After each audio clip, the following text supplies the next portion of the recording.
There are moments in anime that feel less like plot points and more like paradigm shifts. Goku going Super Saiyan, L dying, the Chimera Ant arc spiraling into chaos. But nestled among these is a moment that doesn't feature screaming power-ups or world-ending monsters, but somehow managed to shake the very foundations of the shonen genre. Pain's speech in Naruto Shippuden. Yes, the man with half a dozen Rinnegan-eyed clones who floated above the ruins of Konoha like an angry Buddhist god decided to stop mid-battle and deliver a TED Talk about war. And this TED Talk changed anime from that point on. Let's get into it. Now first off, let's set the scene. Naruto's returned from his training with the Toads to find Konoha obliterated, his friends battered, and an entire population in mourning. The mood is tense, somber, a perfect time for revenge, right? But instead of immediately throwing hands, we get a philosophical debate. Pain floats down, looks Naruto in the eyes, and drops this. First I'm gonna kill you, and then I'm gonna bring peace to the ninja world! Oh, I see. That is noble of you. That would be justice. However, what about my family? My friends? My village? They suffer the same fate as this village at the hands of you hidden leaf ninja. How is it fair to let only you people preach about peace and justice? To protect their national interests, they forced feudal clans to wage war against each other and profited from it. Otherwise, the people of the villages would have starved. As it happened, our little nation and its villages became the battlefield where the great nations waged their war. Each time they did, our nation was ravaged and laid to waste. After many such battles, the great nation stabilized. But our smaller nation suffered. You and I are both seeking the very same thing. We both want to achieve the peace that Jiraiya Sensei envisioned. We're both motivated by our desire for peace and justice. The justice that I have delivered against the Leaf Village is no different from what you are trying to do to me. Everyone feels the same pain when losing something dear. You and I have both experienced that pain. You strive for your justice, and I strive for mine. We're both just ordinary men who have been driven to seek vengeance in the name of justice. And if one comes to call vengeance justice, such justice will only breed further vengeance and trigger a vicious cycle of hatred. Huh? Suddenly, the villain isn't just a bad guy. He's not evil for the sake of it. He's a traumatized survivor. A war orphan who saw his friends die and who came to believe that true peace can only come through shared suffering. At this point, viewers across the world blinked, sat back and muttered to themselves, why is this making sense? He's supposed to be the fucking villain. And now, before this, the moral structure of many shonen anime was relatively straightforward. Good guys wore the metaphorical white hats, bad guys twirled their metaphorical mustaches. The hero beats the villain, learns a lesson, saves the day. But Pain's ideology challenged that. In almost every sense of the word, an emphasis on almost, he was right. He framed conflict as an endless loop, a pendulum of violence swinging back and forth through generations. Naruto, standing in the crater of his destroyed home, didn't disagree outright. Instead, he struggled. He had to struggle. Because in that moment, Pain wasn't just talking to Naruto.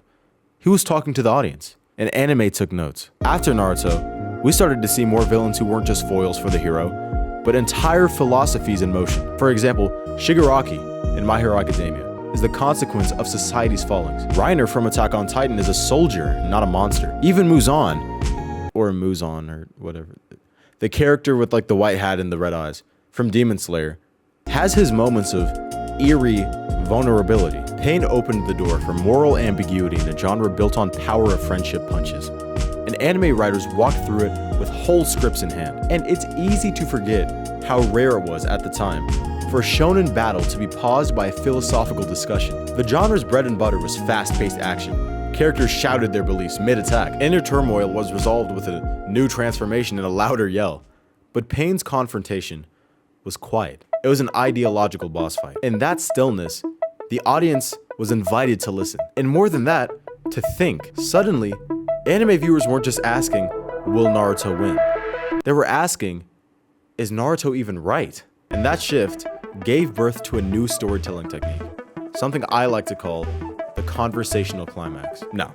Shows like Jujutsu Kaisen, Vinland Saga, and even Chainsaw Man pepper their action with debates about morality, society, and trauma. The final fight isn't always a beam struggle. Sometimes it's a fucking argument. Now, even shows outside of the shonen genre started borrowing this technique. Psychological thrillers like Psycho Pass or Death Parade turned conflicts into conversations, and even fucking slice of life dramas began incorporating more layered character dialogues that reflected social issues or personal philosophies. Now, let's be honest. Pain's speech has been just fucking memed to like oblivion now. But here's the thing, and this might be a little corny, but just stick with me. People don't meme something unless it like struck a chord, especially something like this. Memes are how fandoms, I mean, at this point, grieve, laugh, just like bond over something they respect. And by turning Pain's speech into a stupid ass meme, the anime community isn't really mocking it. They're low-key kind of like cementing it and like kind of giving it a new life in internet culture. And that sounds so fucking old. I actually sound like 45 when I said the way I said that. But I mean, I don't know. I think I'm onto something. I don't know if I'm dumb. Let me know in the comments. Now, to end this video off, Pain's speech was a turning point because it dared to ask, what if the bad guy has a point? It added dimension to a genre known for simplicity. It gave the hero a real internal struggle, and it challenged the audience to sit with discomfort. And in doing so, it elevated shonen storytelling. So yeah, maybe Pain destroyed an entire fucking village, but he also rebuilt anime in the process. A cycle of destruction and rebirth. That was low-key. Dude, that was actually tough. Like, he destroyed the village, but he rebuilt shonen manga. Oh, wait, that's fucking gold. Now, in the end, Pain was one of the first shonen manga or shonen anime villains to make us think. And that's more than most villains ever do, to be honest. So, hats off to Pain, and hats off to... Damn, I forgot the person that wrote Naruto. Hats off to them too for just writing an insane villain. But yeah, that's all I have for this video, so. Hey, so as a PS, sorry we haven't posted anything in like 3 weeks now, because we are working on some longer projects that are taking a little bit longer than we expected, so stay tuned for those.